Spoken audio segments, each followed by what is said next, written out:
nina ningomakhelwane bethu la eMozambique. iMozambique nje umakhelwane wethu, iSwaziland eMozambique ningomakhelwane bethu. Ngenani ngendlela eqondile ezweni. Ngusani ukufuna ukuthi simxube nabantu bako Nigeria ngoba sizonixuba thina. Ningalokho niqamba mangeke nenze lutho ngalezi ipanel. Sibathi imnqumo thina. Ngamuku enye into kabuhlungu kabi. Uyabona? So ke niyabona ukuthi asinishayanga bafowethu. Sinicele ukuthi ngoba ningamadoda nikhona endaweni.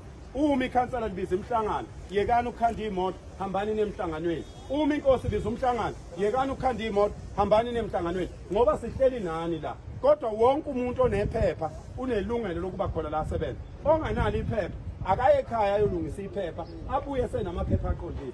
Ilula leyo nto madoda ngithi. Yini enzima lapho? Ilula kabi leyo nto leyo. Ningafundisi sinishaye ngoba sinincengi phela. So nishaya impela phela thina. Sikuthanda kabi ukushaya thina sivinjwa amaphoyisa. Ngabe sesiniqedile nje ngendlela. Uyabo?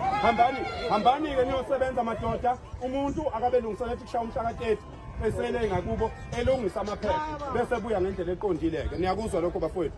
Siyabonga kakhulu.